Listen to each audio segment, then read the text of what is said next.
Welcome to Pomegranate Health, a podcast about the culture of medicine. I'm Mick Cavazzini for the Royal Australasian College of Physicians.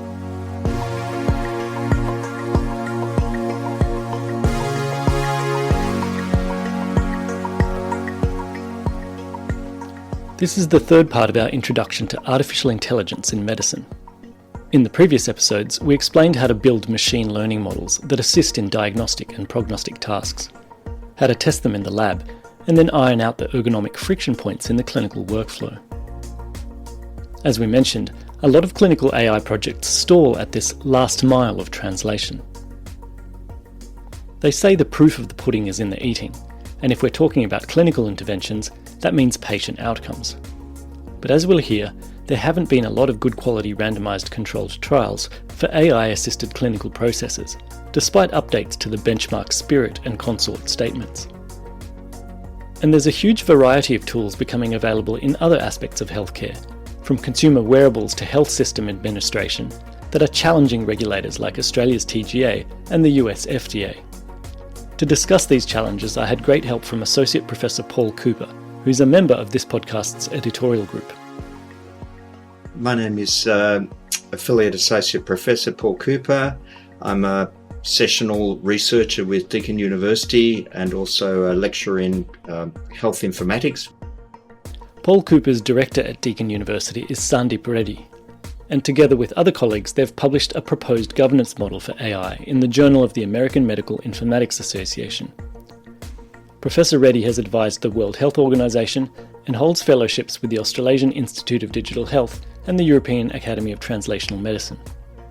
So by background, I'm a medical doctor, but I really, in the past many years, focused on data science, and a large part of my research is nowadays devoted to AI application in healthcare, but also I look at quality and safety and governance and regulatory as part of my research.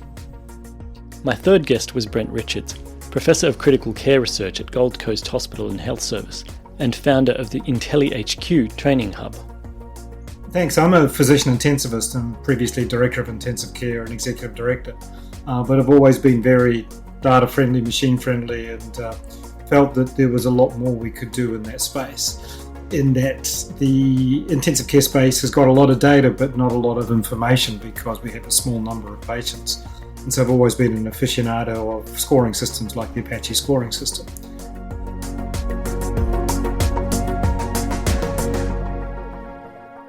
Brent, tell us about your own clinical practice and how your machine learning competitor to that Apache algorithm should be used. The Apache algorithm stands for Acute Physiological and Chronic Health Evaluation. It's a scoring system for the severity of illness of a critically ill patient. It's a predictor of outcome, so whether a patient's more likely to survive or not survive. One of the early trials that showed its worth was there was I think it was an anti-TNF alpha for sepsis, and it didn't look like it worked. But when they subcategorized according to Apache score, they found there was the very sick where it created too much noise and wasn't going to do too much. There was the not very sick at all where it seemed to cause harm. And there was the moderately sick where it definitely seemed to help. And so it therefore became important that you actually worked out what set of patients you were working with, and you were actually comparing like with like. First came about in 1984, Apache 2. In some ways it's past its use by date because it was generated in a day where data was hard to get. And even when they brought out the original Apache 2, they were looking at 30 odd parameters and pulled it down to 12 because that's what they thought people would actually use, not because that was the most accurate. And it's been subsequently improved. That was Apache 2, Apache 3. In Australia, we use 3J. There's Apache 4, which is more proprietary. And it's still used in Australia today as a way to make sure that units are performing at a level that's equivalent to their peers around the country. But the original authors of the Apache scoring system, which was Jack Zimmerman and Bill Knaus, basically said that a scoring system should be used as a drunk uses a lamppost for support, not for illumination. And I think that still is very valid today. And so what's your machine learning version doing on top of the classic? If you look at how the Apache score works, it's the worst value in 24 hours. for your pulse, your blood pressure, your oxygen gradients, that sort of thing. Now, we know that patients change in their first 24 hours, and the worst value may not be as indicative as a whole series of values. So if you look at, for example, the pulse rate, we take the worst value in 24 hours, but our systems are recording it every minute. And we even did some earlier research where we actually showed that simply looking at the standard deviation of the hourly values added value to the prediction algorithm. Mm-hmm. So as what's happening in the AI space is you can then ingest far more data, both in terms of breadth and depth, to give a much more fine-grained and more nuanced answer built into individual diagnosis, individual patients. And then you can start to take it the next step as you more personalise the medicine that you're going to deliver to that individual.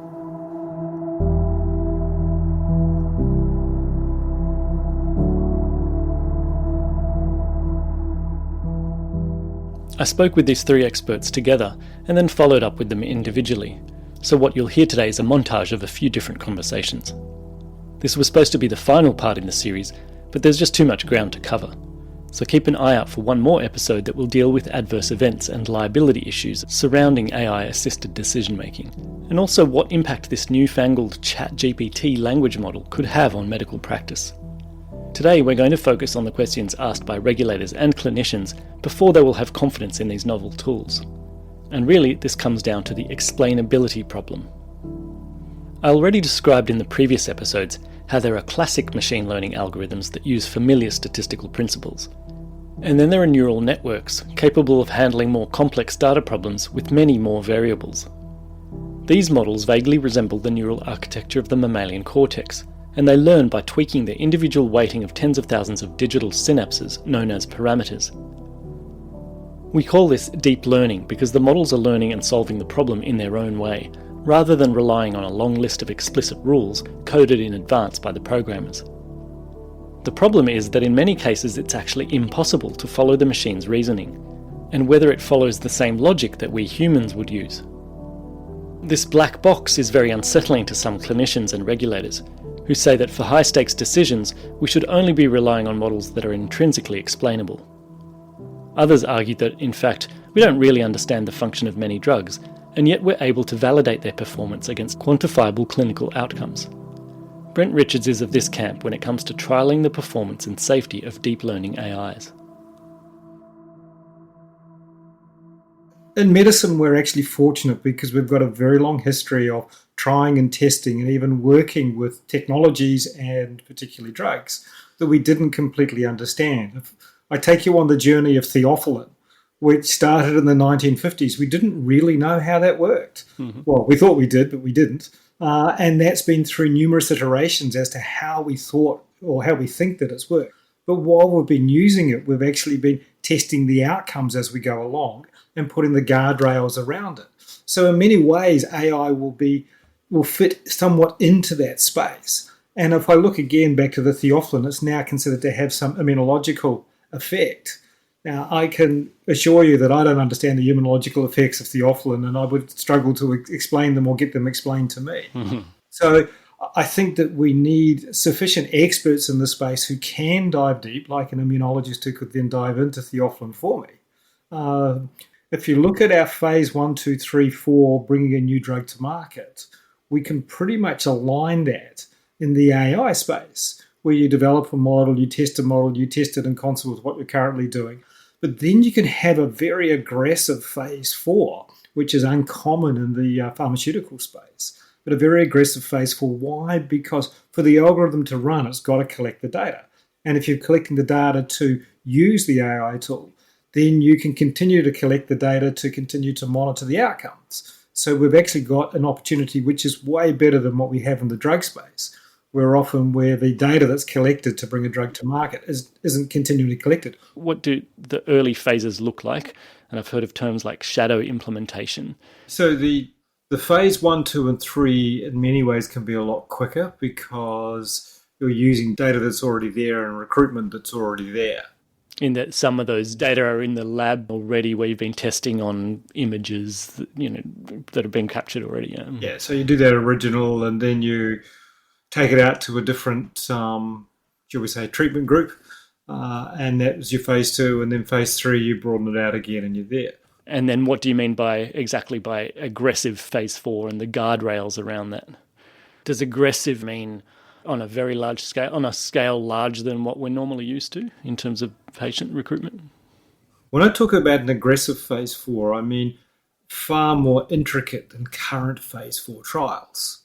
So it's in some ways aggressive against the algorithm, not aggressive for the algorithm.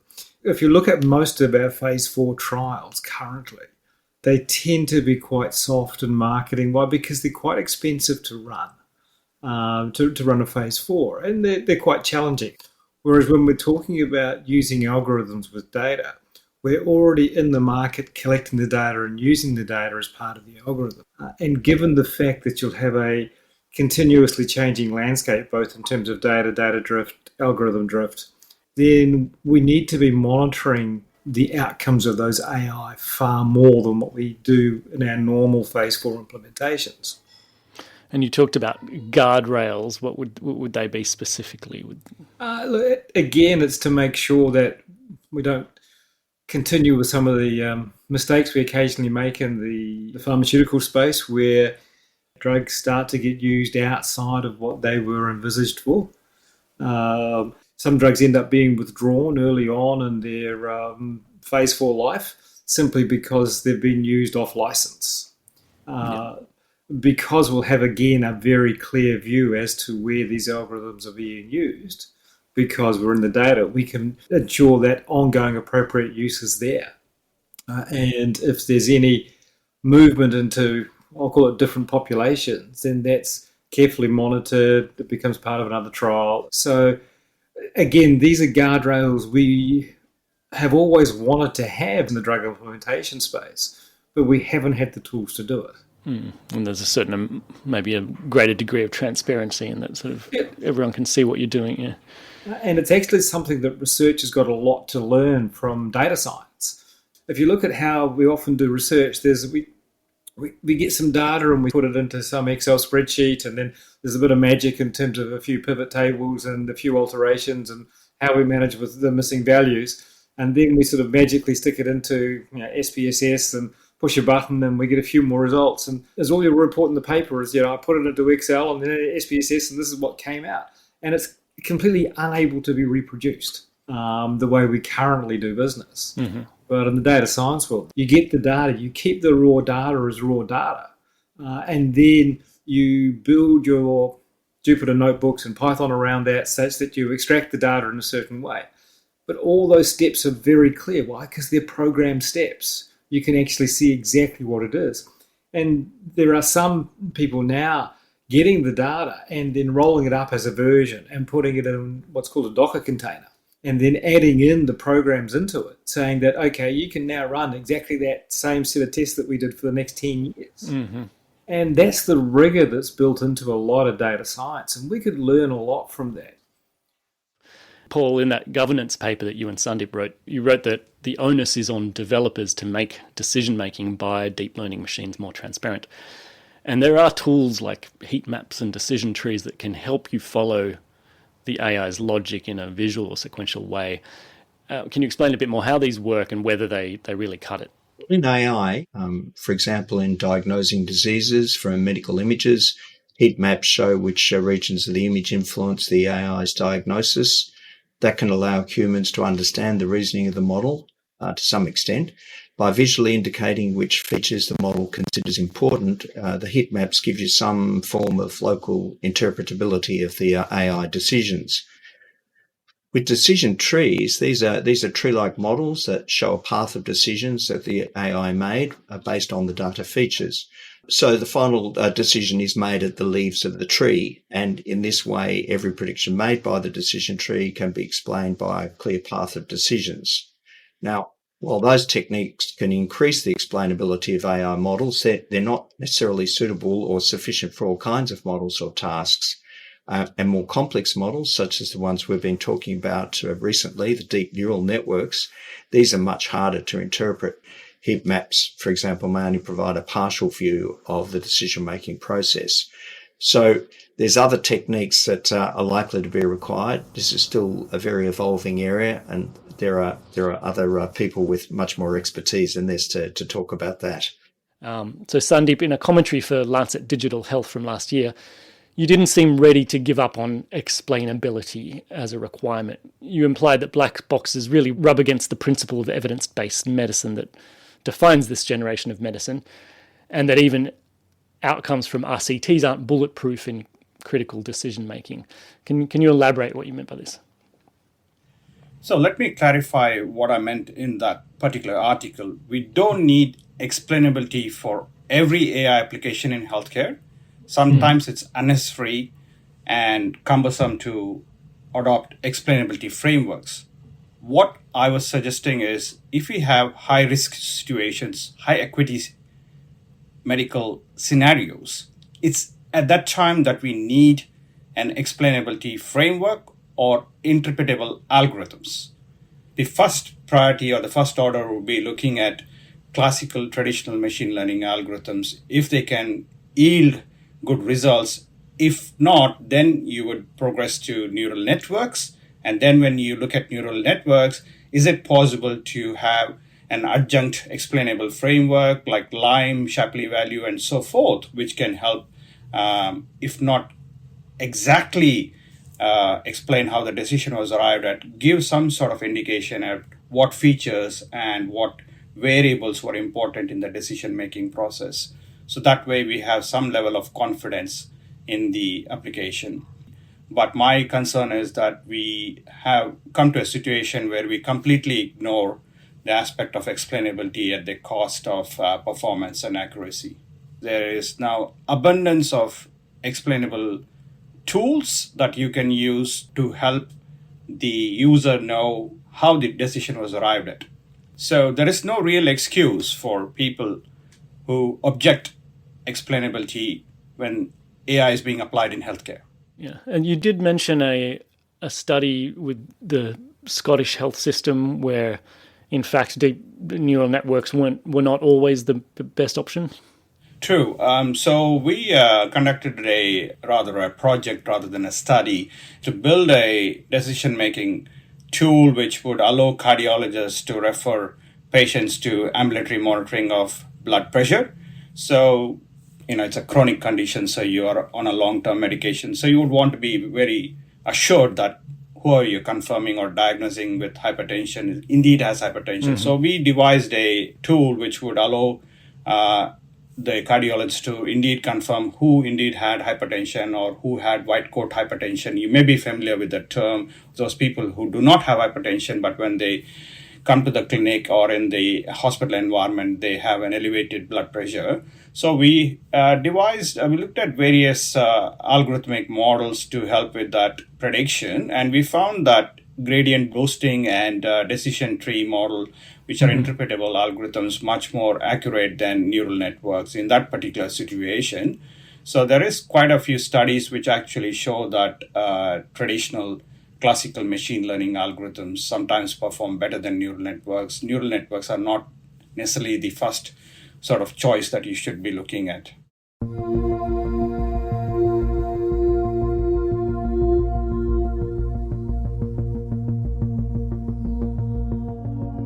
Most listeners would be aware of the reporting standards for randomised controlled trials.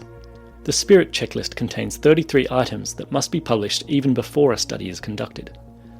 Research protocol, primary outcome measures, proposed sample size, and so on. Then the CONSORT statement dictates a minimal level of transparency with regards to data publication, and that researchers must account for every participant that started a trial regardless of whether they reached the endpoint or not. In September 2020, extensions to these statements were released relating to the reporting of RCTs of machine learning devices. CONSORT AI contains 14 new requirements, including an explanation of how AI outputs are to be used during decision-making.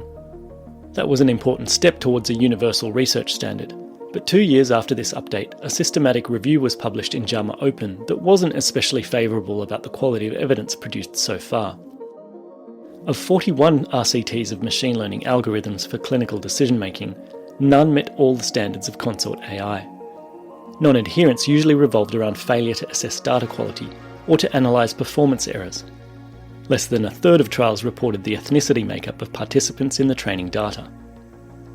The authors observed that there were 343 US medical AI devices approved by the US Federal Drugs Administration at the time, and that these must have passed a very low burden of evidence compared to drugs of the past.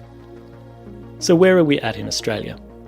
Traditionally, the Therapeutic Goods Administration hasn't been too worried about software that was bundled up with nuts and bolts machines. The suppliers were well known, the provenance of any code was easily traced, and the package as a whole had to meet quality and safety benchmarks. Indeed, you've certainly already used AI assistance for the differentiation of traces on an electrocardiogram, or for image enhancement of scans and pathology slides. But in 2021, the TGA updated its definitions, recognising that software was developing at a much faster pace than before, and could be downloaded from so many different sources onto so many different devices. Now any software involved in diagnosis, prevention, monitoring, prognosis or treatment is considered a medical device that needs registration.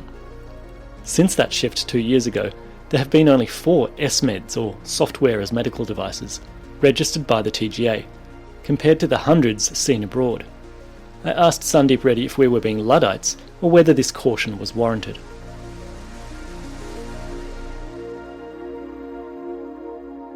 So I was at San Diego, as you were aware, Mick.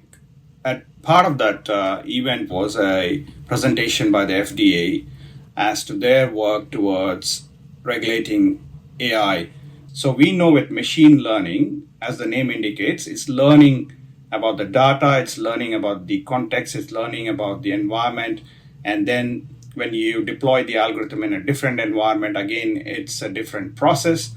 So they don't want the vendor to go back to FDA each time they update the algorithm. So they have something called an adaptive process, make it easier for those vendors and developers. So they're evolving with the algorithmic development. TGA is rightly focusing on the end outcomes of the particular application, that is looking at whether it's going to cause harm or what's the risk around it. So that would apply to whether it's an AI algorithm or a medical device. Yeah. So from that point of view, I don't necessarily think we are behind. We are indeed looking at the end outcomes, making sure that the application doesn't result in patient harms. But where I think we are falling behind is that lack of a specialized pathway for AI algorithms. So that way, if I were a developer or a vendor approaching TGA with an AI application, I have a clear understanding of what is required, but also TGA knows, gets what it wants from the vendor or the developer. So I think from my own experience outside my academic, I'm also an entrepreneur. I'm going through the TGA regulatory process. That's pretty straightforward. Where the challenge is for small to medium enterprises is the time it takes to get the approval and also the costs involved. And that's no wonder you don't see a lot of AI applications in the ARTG, which is the listing of all the medical devices, whether it's medical software or medical device. You don't see a lot of them. The other aspect to why there are fewer AI applications here in Australia is the market. It's purely market economic sense. Is it worthwhile for the vendor or the sponsor to go through that process when they could give that, accord the same time in Europe or in the US and then get the access to a larger market? I found it interesting that in the small pool of devices approved in Australia, only one of these is for use by clinicians. It's called iPredict, not a very original name, and it's for use with retinal imaging devices to help with early detection of diabetic retinopathy, age-related macular degeneration, and possibly glaucoma. But the first registered device was actually Cardia Mobile, which collects ECGs in the ambulatory setting through a fingertip sensor and uses software on the consumer's smartphone to screen for various forms of arrhythmia. And it's been followed by software on the Fitbit and Apple Watches, which does a similar thing, as a sort of over-the-counter arrhythmia detector, but they're all four of these devices are class 2A, despite their different audience of use.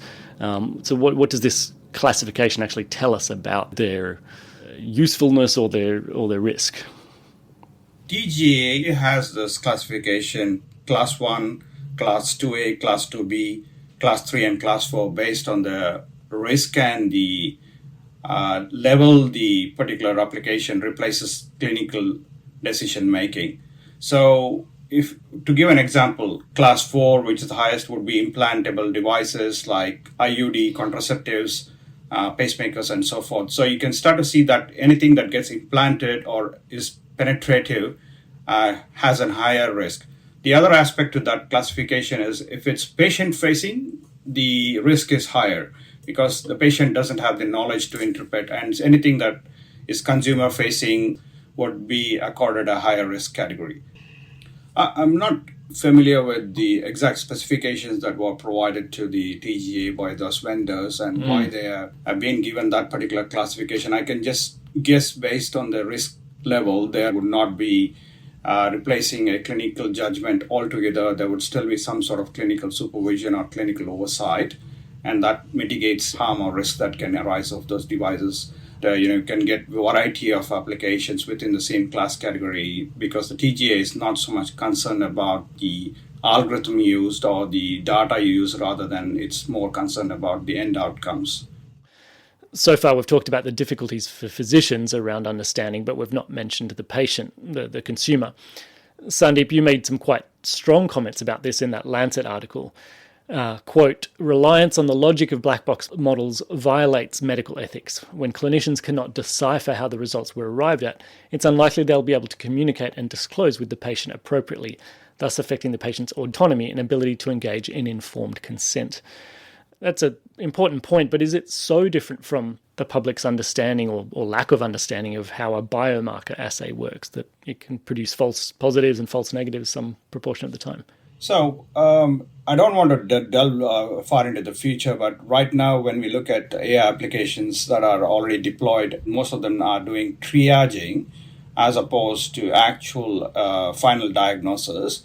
So then again, if you go back to the machine learning outputs, their classification, they're solving a classification problem, whether the person has a disease or not. If they're actually not kind of monitoring the patient ongoing, it's not a regression issue. So I think when we get to that point where say, for example, an AI system is completely monitoring all the ICU patients and alerts the ICU physicians only when something goes wrong with the vitals or with other relevant clinical signs.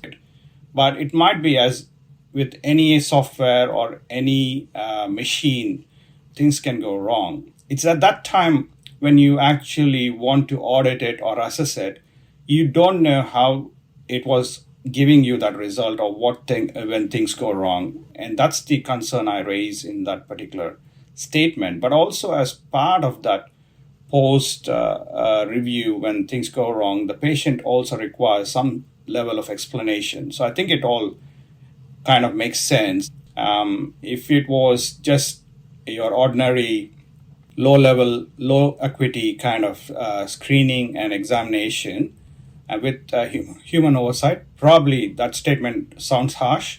But then if you put it into those kind of situations, high-risk situations, it makes sense. I mean, in that governance model that you and Paul have described, transparency and trust are two of the main pillars you build in there. So would it be enough to just tell patients or their families, I'm going to look at your scans, but there will be an AI helping me to interpret them? Yeah. I'd just like to build very much on what Sandeep just discussed. It's just a perspective of mine that I think the public view of AI at the moment is still on the fence. It's probably a little bit on the positive side.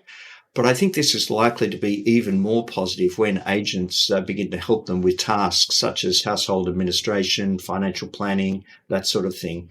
So people will then tend to discount the risks unless they're personally affected. In my view, this means they'll become increasingly frustrated with the medical profession if they're not seen to be using the latest approaches that people have personally found can save time and lower costs and improve service. So to some extent, I expect consumer pull towards medical use of AI is probably going to take the medical profession by surprise in terms of its pull. In your governance paper, Paul, there's also the question of trustworthiness. Do researchers and commercial operators seek informed consent to use consumer data to train these models? There was already an episode in 2019 where Google and the Uni of Chicago Health Service were sued for sharing patient data with the AI developers. Don't those kind of standards already exist with regards to patient records and digital health, or is there a part of the framework that needs strengthening? So generally, researchers do seek informed consent for use of consumer data, and there are, for example, very strong protections for access to patient medical record information. However, the history of informed consent outside of the direct medical record access has not always been a happy one. For example, a couple of years ago, with consumer devices such as CPAP, sleep apnea devices in the US, they were found to be sending consumer data through to the health insurers. Now, in some cases, the usage was declared, but it was in very fine print, so to speak. And this is especially troubling with mobile health apps, which exist, as we've already discussed, in this grey regulation zone outside of the direct TGA control. So some of my university research has been about developing frameworks for assessing and rating such apps. My summary would be that the frameworks and privacy protections are in place for the TGA regulated apps and devices, but the transparency and clarity of adherence to relevant privacy protections for other health applications needs continuous scrutiny, for example, by consumer groups. And that's where I think the emphasis needs to be.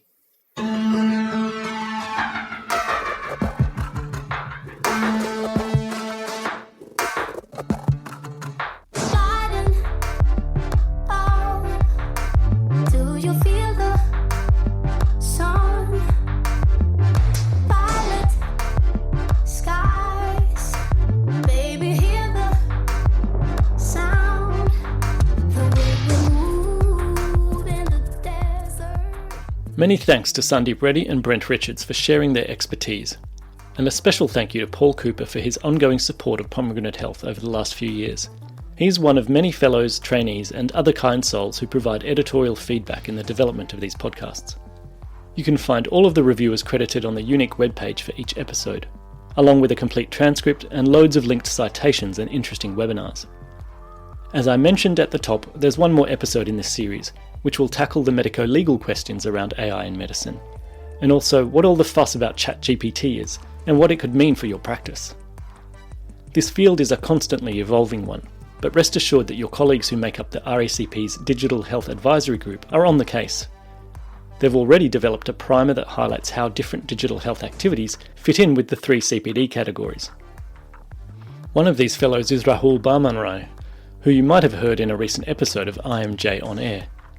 If you log into the RACP online community app, you'll also find that Dr. Barmanrai has started some threads about artificial intelligence and these podcasts. Feel free to carry on the discussion there and value add to this CPD activity.